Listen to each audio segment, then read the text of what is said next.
Comment est-ce qu'on peut mesurer l'impact des données de recherche qu'on publie, qu'on diffuse? C'est une question qui se pose de plus en plus maintenant que le partage et la réutilisation des données sont des pratiques de plus en plus répandues. Le fait que les données sont de plus en plus partagées, on le constate à différents indices. Je suis allé voir récemment dans la base de données Dimensions, qui est couramment utilisée en bibliométrie, et j'ai cherché dans Dimensions l'expression Data Availability Statement, donc en français, déclaration de disponibilité des données. C'est une section qu'on trouve de plus en plus souvent dans les publications scientifiques. Et on voit ici que jusqu'en 2020, à peu près, on avait moins de 100 000 publications par année qui contenaient une déclaration de disponibilité des données et qu'en 2025, on a passé le cap des 700 000 par année. Donc on trouve de plus en plus de Data Availability Statements dans les publications scientifiques. Et on sait que de plus en plus d'éditeurs exigent que leurs auteurs fournissent un énoncé de disponibilité des données et rendent leurs données disponibles dans la mesure du possible. Et dans un contexte où on partage de plus en plus les données et où les données sont de plus en plus réutilisées, ça devient très intéressant de suivre l'impact des données. D'abord, pour savoir qui réutilise nos données, pour savoir comment nos données sont réutilisées, si des analyses secondaires sont menées sur nos données, par exemple, ou bien si nos données sont combinées à d'autres ensembles de données.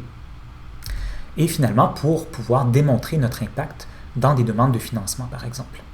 Bien sûr, il y a différentes manières de suivre, de mesurer l'impact d'un ensemble de données. Celle sur laquelle je vais me concentrer dans cette présentation, c'est l'approche bibliométrique. En bibliométrie, on analyse des métadonnées de publication, des données bibliographiques, pour mieux comprendre différents aspects de l'activité scientifique. En bibliométrie, on peut analyser, par exemple, les dynamiques de collaboration à l'intérieur d'un domaine de recherche, ou bien évaluer, étudier l'évolution des thématiques de recherche dans un domaine. On peut aussi analyser et comparer la production de différents acteurs scientifiques, comme des institutions, des groupes de recherche, des revues. Et finalement, et c'est l'aspect qui nous intéresse, on peut analyser l'impact scientifique ou social d'une publication ou d'un ensemble de publications. Et par publication, j'entends aussi des ensembles de données, pas seulement des articles.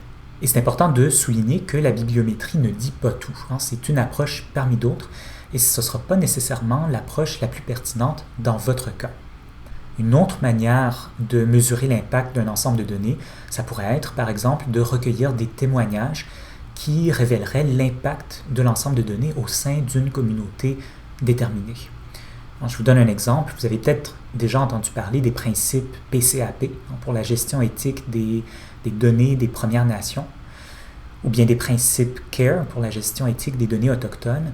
Eh bien, ces principes-là nous disent que nos pratiques de collecte de données et de gestion de données devraient répondre aux priorités et aux besoins des communautés autochtones concernées, des communautés sur les territoires desquels on recueille nos données, par exemple. Et donc, ces pratiques-là de collecte et de gestion de données, on devrait les concevoir en collaboration avec nos partenaires autochtones. C'est à ça que correspond le C dans les principes CARE, Collective Benefit ou avantage collectif. Donc, les données devraient bénéficier aux communautés autochtones concernées. Donc, si vous voulez démontrer l'impact de vos données dans une demande de subvention et que vous avez travaillé avec des données prélevées en terre autochtone, par exemple, eh bien, ce serait très pertinent de parler des principes CARE, par exemple, et de la manière dont vous les avez mis en application pour que vos données répondent aux besoins des communautés autochtones. Et si à ça, vous pouvez ajouter des témoignages, c'est encore mieux. Et là, évidemment, on sortirait complètement du cadre de la bibliométrie et ce serait extrêmement pertinent. Mais dans cette présentation, je vais vraiment me concentrer sur l'approche bibliométrique. On va voir d'abord comment mesurer l'impact scientifique des données, ensuite comment mesurer leur impact social. Évidemment, la distinction entre impact scientifique et impact social n'est pas parfaitement tranchée, mais c'est tout de même sur cette dichotomie que je vais baser cette présentation. Et finalement, on va voir quelques astuces pour augmenter la visibilité et donc potentiellement l'impact de vos données de recherche. Commençons donc par l'impact scientifique. L'impact scientifique, traditionnellement, en bibliométrie, on le mesure à partir du nombre de citations reçues par une publication scientifique ou un ensemble de publications. Donc, on peut mesurer l'impact scientifique d'un article, par exemple, à partir du nombre de citations qu'il a reçues dans d'autres publications scientifiques. Et bien, de la même manière, on peut mesurer l'impact d'un ensemble de données à partir du nombre de citations qu'il a reçues. Sauf que c'est plus compliqué pour les ensembles de données que pour les articles scientifiques. Pourquoi? Parce qu'il existe différentes pratiques de citation pour les ensembles de données. On voit des publications scientifiques qui citent un ensemble de données en bibliographie avec un DOI, comme on voit ici. On voit aussi des publications qui citent un ensemble de données en bibliographie, mais sans DOI. Ici, on voit une simple adresse URL. On voit des publications qui citent les données seulement dans leur déclaration de disponibilité des données, ici avec des DOI, parfois sans DOI. Et on voit parfois même des publications qui citent les données seulement dans le corps du texte. La bonne pratique, celle que je vous recommanderais et qui facilite le suivi de l'impact des données, c'est de citer les données toujours en bibliographie, même si vous les mentionnez, si vous les citez dans votre énoncé de disponibilité des données. Et je vous recommanderais aussi d'inclure toujours leur DOI. Pourquoi mettre les données en bibliographie? Parce que c'est essentiellement sur les bibliographies que les bases de données bibliographiques qu'on utilise en bibliométrie se fondent pour établir des liens de citation entre différentes publications. Et pourquoi les DOI? Parce qu'un DOI, contrairement à une adresse URL, c'est permanent. Une adresse URL, il n'y a rien qui nous garantit que dans 5 ou 10 ans, elle sera toujours fonctionnelle, alors que les DOI, en théorie en tout cas, ça demeure fonctionnel pour toujours. Et donc, je vous propose une démarche en 3 étapes. La première, c'est de consulter votre dépôt de données, autrement dit la plateforme où vous avez publié vos données de recherche. Ensuite, consulter des bases de données bibliographiques, et je vais vous en recommander quelques-unes en particulier. Et finalement, si pertinent, consulter des plateformes d'agrégation de données, des plateformes qui agrègent des données de différentes sources et qui pourraient avoir inclus vos données de recherche. Je vais vous en dire plus dans quelques minutes. Allons-y avec la première étape, consulter votre dépôt de données. Dans votre dépôt de données, vous pourriez trouver des statistiques d'utilisation. En particulier, le nombre de citations reçues par votre ensemble de données dans certains dépôts, mais aussi le nombre de vues et de téléchargements de votre ensemble de données. Ça, ce genre de statistiques, j'hésiterais à voir ça comme des indicateurs d'impact, en particulier les vues et les téléchargements, mais ça peut certainement témoigner de l'intérêt que suscitent vos données ou bien de leur rayonnement.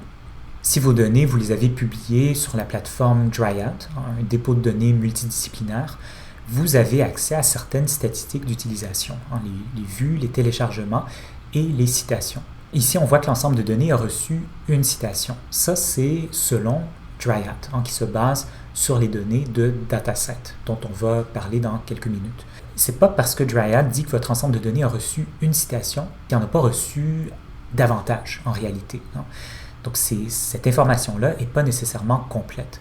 Donc, cette première étape que je vous recommande, ça ne devrait pas être la dernière étape. C'est simplement un point de départ. Dans le dépôt Pangea, qui est un dépôt de données en sciences de la Terre et de l'environnement, on trouve aussi des statistiques d'utilisation. On ne voit pas le nombre de citations, mais on voit le nombre de consultations de la page, le nombre de consultations de l'ensemble de données et le nombre de téléchargements de l'ensemble de données. Dans Borealis, par exemple, la collection Borealis de l'Université du Québec à Rimouski, on voit le nombre de téléchargements. Et bientôt, l'outil de suivi de l'impact de Make Data Count devrait être intégré à Borealis. Et quand ce sera fait, on pourra voir non seulement les téléchargements, mais aussi les vues, les consultations et le nombre de citations. Donc, probablement qu'encore une fois, cet outil de suivi de l'impact ne sera pas parfait, mais ça permettra d'avoir une première idée assez rapide de l'impact qu'a pu avoir l'ensemble de données. Maintenant, ça se peut très bien que votre dépôt de données ne fournisse pas de statistiques d'utilisation. C'est le cas de beaucoup de dépôts de données très reconnus, entre autres de l'Observatoire global du Saint-Laurent, pour le moment en tout cas. Si c'est le cas, il ne faut pas se décourager. On passe simplement à la deuxième étape. La deuxième étape qui est de consulter des bases de données bibliographiques pour repérer des publications qui citent votre ensemble de données. Il y a différentes bases de données qu'on peut consulter. pour mesurer l'impact d'un ensemble de données. Celle que je vous recommande en particulier, c'est les 4 que vous voyez ici. Il y en aurait d'autres qu'on pourrait utiliser, par exemple OpenAlex, mais les 4 qu'on voit ici, je pense que c'est un très bon point de départ et je vous les ai mises en ordre de priorité. C'est un ordre approximatif, mais tout de même un ordre de priorité. Et l'idéal, ce serait vraiment de consulter les 4, parce que parfois, il y en a une qui repère des citations que l'autre ne permet pas de repérer. La première base de données, c'est Google Scholar. Google Scholar, que je vous recommande comme première base de données parce qu'elle a une couverture extrêmement vaste de la littérature scientifique. Donc la démarche que je vous recommande, c'est simplement de saisir le DOI de votre ensemble de données dans la barre de recherche. Un DOI, au sens strict du terme, ça commence toujours par 10 points. C'est un numéro qui commence par 10 points. Et donc, on saisit le DOI, on lance la recherche et dans ce cas-ci, on obtient 70 résultats. Ça, c'est des publications, essentiellement des articles, qui contiennent ce DOI quelque part dans leur texte intégral. Donc, peut-être dans leur bibliographie, peut-être dans le corps du texte, peut-être dans l'énoncé de disponibilité des données. Quelques précisions, Google Scholar cherche dans le texte intégral des publications. Donc ça, c'est vraiment une de ses forces. Autrement dit, même si les données n'ont pas été citées selon les meilleures pratiques, si elles ont été citées seulement dans le corps du texte, eh bien la citation devrait tout de même être repérée, en théorie en tout cas. Ensuite, la couverture de Google Scholar est inégalée. Ça couvre une très grande partie de la littérature scientifique dans tous les domaines. Mais la qualité des données dans Google Scholar est faible. Donc on trouve beaucoup d'erreurs, beaucoup de doublons. Ça se peut très bien ici que parmi les 70 résultats, il y ait beaucoup de doublons. Donc il ne faut pas se limiter au nombre de résultats, qui de toute manière est approximatif. Il faut vraiment aller voir manuellement à combien de citations ça correspond en réalité. Deuxième base de données que je vous recommande, DataCite Comments. DataCite, c'est le principal fournisseur de DOI pour les ensembles de données. Donc, DataCite a de l'information intéressante. Donc ici encore, on saisit le DOI de l'ensemble de données, son identifiant unique et permanent. Et comme ça, on peut le repérer et on voit que DataCite fait un suivi des citations et qu'il a repéré 21 citations pour cet ensemble de données. Donc beaucoup moins, on dirait, que dans Google Scholar, mais on constate parfois que des citations qui sont repérées dans DataCite ne sont pas repérées ou repérables dans Google Scholar. Donc ça vaut la peine de consulter les deux. Ensuite, il y a le Data Citation Index, une base de données qui se trouve sur la plateforme Web of Science. Donc sur la plateforme Web of Science, dans la liste déroulante que vous voyez ici, on peut sélectionner le Data Citation Index. Et ce que je vous recommande, c'est de saisir le DOI de votre ensemble de données dans le champ DOI. Évidemment, ce serait possible aussi de sélectionner, par exemple, le champ auteur et d'inscrire votre nom. Il y a différentes approches possibles. Et une fois qu'on repère l'ensemble de données, on voit le nombre de citations qu'il a reçues selon le Data Citation Index. Et si on clique sur 45 citations, on voit exactement quelles sont les 45 publications qui ont cité l'ensemble de données. Finalement, dernière base de données que je vous recommande, Scopus. Scopus, c'est une base de données multidisciplinaire qui a une couverture très vaste de la littérature scientifique. Ici, je vous suggère une approche un peu différente. Je vous suggère de sélectionner le champ référence et de saisir entre guillemets droits le titre de votre ensemble de données. Ça ne fonctionne pas avec les DOI, malheureusement, d'après les tests que j'ai faits, mais avec le titre, ça fonctionne. Donc, bien sûr, il faut un titre pas trop général, il faut un titre qui va vraiment correspondre précisément à l'ensemble de données. Et le titre, il faut le saisir entre guillemets droits. Pourquoi? Parce qu'on cherche vraiment ici une expression exacte. On ne veut pas simplement repérer les termes ground, map, northern temperature, etc. à différents endroits dans les références. On veut vraiment repérer cette expression exacte parmi les références des publications. Et donc, on obtient 76 résultats avec cet ensemble de données. Autrement dit, 76 publications qui mentionnent ce titre dans leurs références et donc qui citent fort probablement cet ensemble de données. Et bien sûr, c'est très intéressant de constater que notre ensemble de données a été cité 76 fois, par exemple, Mais c'est très intéressant aussi et essentiel même dans certains cas de savoir dans quel contexte nos données ont été citées. Et pour le savoir, une idée que je vous donne, c'est d'exporter les métadonnées des publications qui citent votre ensemble de données. Donc vous pouvez le faire très facilement dans Scopus. Et après ça, vous pouvez analyser ces métadonnées dans différents logiciels d'analyse bibliométrique, des logiciels auxquels vous avez accès gratuitement dans plusieurs cas. Ici, par exemple, j'ai cartographié, à l'aide du logiciel VOSViewer, certaines métadonnées des publications qui citent l'ensemble de données. Et donc, ce qu'on voit ici, c'est les pays d'affiliation des auteurs qui ont cité l'ensemble de données. Et on voit comme ça, d'un coup d'œil, que l'ensemble de données a été très cité par des auteurs qui travaillent aux États-Unis, en Allemagne, en Chine, au Canada, par exemple. Et on peut faire des cartographies similaires avec d'autres métadonnées. On pourrait faire une cartographie avec les mots-clés, par exemple, des publications qui citent l'ensemble de données. Et tout ça nous aiderait en tout cas à comprendre dans quel contexte nos données ont été citées. Bien sûr, ça devient intéressant quand on a quelques publications à cartographier. Si on en a seulement 2 ou 3, une cartographie n'est peut-être pas pertinente, mais si on en a quelques dizaines, là, ça peut devenir très intéressant. Voilà, on a vu donc les dépôts de données, ensuite les bases de données bibliographiques. Une troisième source où on pourrait trouver des citations de notre ensemble de données, c'est des plateformes d'agrégation de données. En particulier, le GBIF, le Global Biodiversity Information Facility, une plateforme d'agrégation de données en biodiversité. Donc, le GBIF, c'est une plateforme qui agrège des données de différentes sources. Il y a différents fournisseurs de données qui fournissent des données au GBIF, entre autres des dépôts de données spécialisés comme Pangea, MoveBank ou l'OGSL. Donc ces plateformes, ce qu'elles font, c'est qu'elles standardisent les données qu'elles reçoivent selon une norme reconnue. Dans ce cas-ci, la norme Darwin Core pour les données de biodiversité.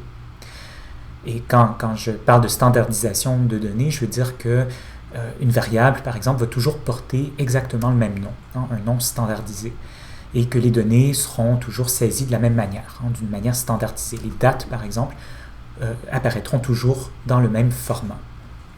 Donc, une fois que les données sont standardisées, elles peuvent ensuite être envoyées au GBIF. Et le principe est le même pour d'autres plateformes d'agrégation de données. Un autre exemple, ce serait OBIS, le Ocean Biodiversity Information Facility. Et ensuite, ces données qui sont agrégées, par exemple, dans le GBIF, peuvent être téléchargées en bloc. C'est ça l'intérêt principal de cette agrégation de données. Et ces téléchargements laissent des traces. Par exemple, je suis allé consulter sur le site web du GBIF un téléchargement qui a été fait le 2 mars 2024. Et ce téléchargement-là incluait plus de 20 millions d'occurrences, autrement dit d'observations, tirées de 6752 ensembles de données. Donc des ensembles de données qui provenaient des différents fournisseurs de données du GBIF, les différents partenaires du GBIF. Et donc quand on fait un téléchargement comme ça, ce qu'on obtient, en quelque sorte, c'est ce qu'on pourrait appeler un ensemble de données dérivées. Et ça, comme vous pouvez vous l'imaginer, ça complique le suivi de l'impact. Parce que, comme on l'a vu, une publication peut citer votre ensemble de données directement. Un article, par exemple, peut citer votre ensemble de données en citant aussi son DOI. Mais une publication peut aussi citer un ensemble de données dérivées. Un article peut, par exemple, citer un ensemble de données qui contient, oui, certaines données extraites de votre ensemble de données, mais des données d'autres provenances aussi. Et à ce moment-là, l'article ne va pas citer le DOI de chacun des ensembles de données qui composent l'ensemble de données dérivées, mais le DOI de l'ensemble de données dérivées tout simplement. Voilà, donc ça complique beaucoup les choses.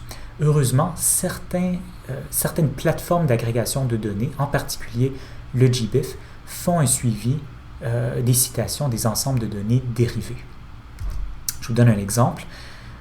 Ici, on a un ensemble de données publié par l'Observatoire global du Saint-Laurent qui a été ensuite moissonné par le GBIF. Donc, ce qu'on voit ici, c'est le site web du GBIF. Et on voit que le GBIF a repéré 83 citations pour cet ensemble de données. Et là, il faut comprendre que ces citations, ce pas des citations directes de cet ensemble de données. C'est plutôt des citations d'ensembles de données dérivées, qui contiennent certaines données de cet ensemble de données. Et si on clique sur le bouton qu'on voit ici, sur 83 citations, on voit que cet ensemble de données a fait partie de 18 217 téléchargements. Donc, il fait partie, autrement dit, de 18 217 ensembles de données dérivés, dont 83 ont été cités. Les ensembles de données dérivés tendent à être cités seulement une fois.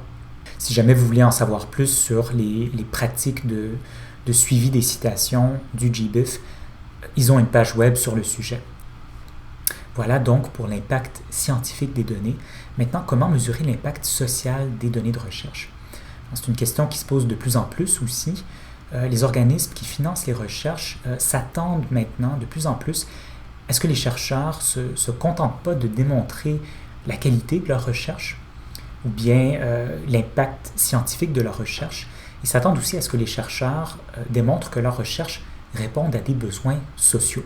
Ça, on observe cette tendance un peu partout, dans tous les pays, entre autres au Canada. Et on l'observe notamment avec les nouveaux modèles de CV qui sont en train de s'imposer. Au FRQ, par exemple, au Fonds de recherche du Québec, on a depuis le début de l'année 2026 un nouveau modèle de CV qui invite les chercheurs à démontrer leur impact social. La documentation autour de ce modèle de CV nous dit que, en plus de présenter les indicateurs plus traditionnels de l'expérience de recherche, ça inclurait les citations, par exemple, et tous les indicateurs bibliométriques classiques qui se basent sur les citations. Le CVFRQ, le nouveau modèle de CV, permet, au-delà de ça, de valoriser les retombées sociales, économiques, environnementales ou politiques des travaux de recherche. Donc là, on a affaire à la notion d'impact social, dans laquelle j'inclus personnellement les retombées économiques, environnementales, politiques. J'inclus dans l'impact social tout ce qui dépasse le milieu scientifique. Et le CVFRQ permet aussi de mettre en lumière des formes variées de contributions, incluant le mentorat, l'engagement communautaire, la science ouverte et la collaboration interdisciplinaire. Et donc, quand on mesure l'impact social d'un ensemble de données, on est en plein dans les retombées sociales et dans la science ouverte. Voilà, donc c'est une forme d'impact qui était peu valorisée par le passé, mais qui l'est de plus en plus. En bibliométrie, la manière de mesurer l'impact social, c'est fondamentalement de repérer les mentions ou les citations de l'ensemble de données, ou de n'importe quelle publication, mais dans le cas qui nous intéresse, de l'ensemble de données, dans des sources non scientifiques. Et c'est ça la clé, des sources non scientifiques. Donc, pas des articles scientifiques, mais d'autres types de documents. Par exemple, des brevets. Des citations dans des brevets, ça pourrait témoigner d'un impact économique ou d'un impact en matière d'innovation. Des citations dans des rapports ou des politiques, ça pourrait témoigner d'un impact sur la prise de décision publique. Des mentions dans les médias sociaux, des sites de nouvelles, même des podcasts ou Wikipédia, ça peut témoigner d'un rayonnement médiatique, d'un impact culturel, d'une contribution à la vulgarisation. Donc, vous voyez que je qualifie de différentes manières l'impact, parce qu'on a affaire ici à des formes d'impact vraiment très hétérogènes. Et la question maintenant, c'est comment repérer ces mentions ou ces citations, selon le cas. Ça peut aller loin, ça peut être assez complexe si on cherche l'exhaustivité. Si c'est le cas, je vous invite à consulter une boîte à outils qui se trouve dans le guide de bibliométrie de la bibliothèque de l'UQAR, une boîte à outils qui s'appelle « Démontrer l'impact social de vos recherches ». Dans cette boîte à outils, on présente différentes sources de données, par exemple The Lens, qui peut vous permettre de repérer des citations de vos travaux dans des brevets. Et on vous explique comment les utiliser, ces sources de données. Donc cet outil, cette boîte à outils, n'a pas été conçue spécifiquement pour mesurer l'impact social des ensembles de données, mais beaucoup de ce qui est recommandé là-dedans peut s'appliquer tout à fait aux ensembles de données, tout comme aux autres types de publications. Mais on ne vise pas toujours, pas nécessairement l'exhaustivité. Et heureusement, il existe des outils qui peuvent nous faciliter la vie. Par exemple, Altmetric, qui est un outil qui agrège des mentions de différentes sources. Vous l'avez peut-être déjà rencontré, Altmetric, sur des plateformes d'éditeurs scientifiques. On a ici un article publié par l'éditeur Springer et on voit des statistiques d'utilisation, par exemple le nombre de consultations de la page, 12 000, le nombre de citations reçues par l'article et aussi un score altmétrique, donc qui est de 10. Le score altmétrique est pondéré selon une formule qui est expliquée sur le site web d'Altmétrique. Dans certains dépôts de données, par exemple Pangea, on voit aussi le score altmétrique. Ici, on voit que cet ensemble de données a un score altmétrique de 7.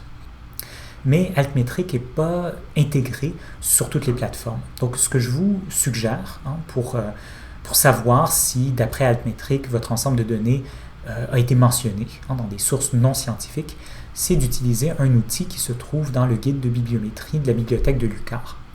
Je vous le présente.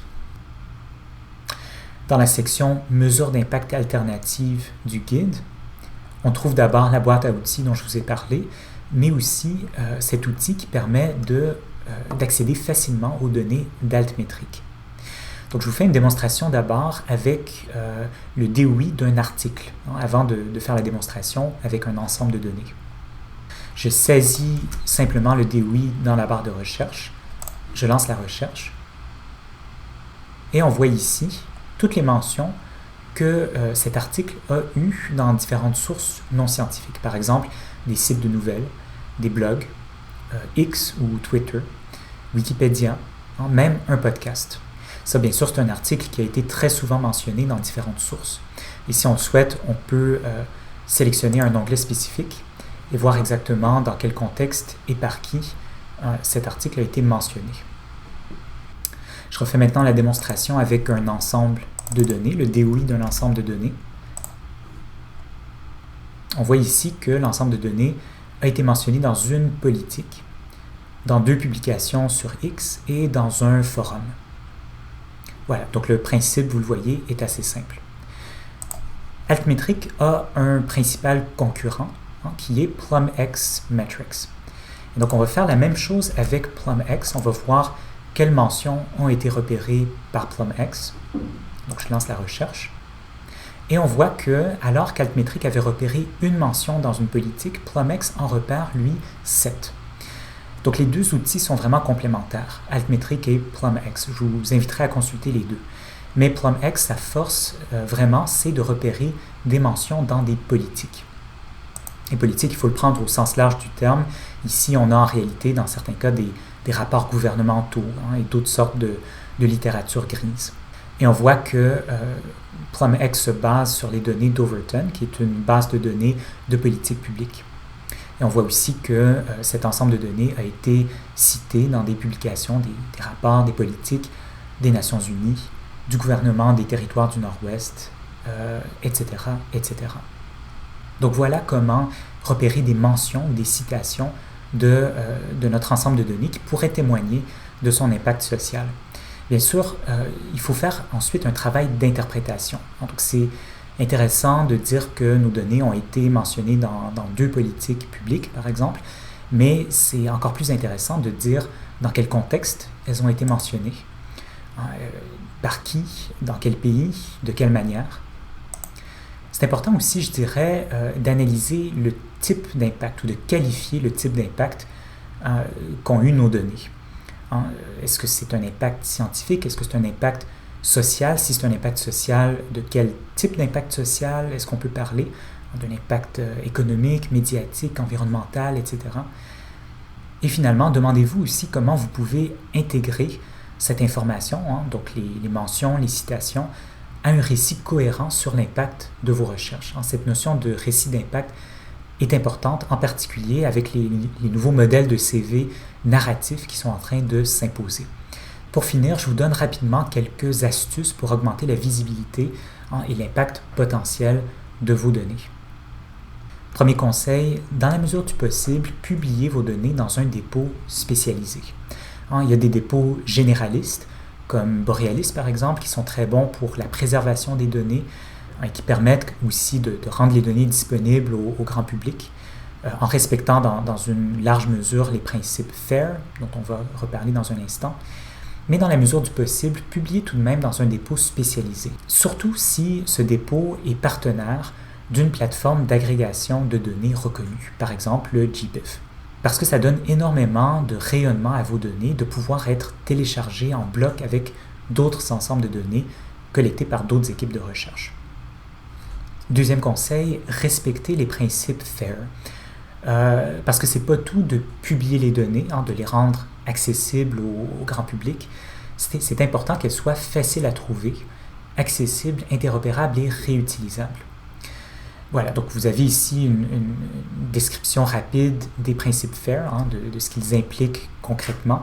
Si vous voulez en savoir plus, votre bibliothèque universitaire peut généralement vous conseiller sur la mise en application de ces principes et vous aider à comprendre ce que ces principes impliquent.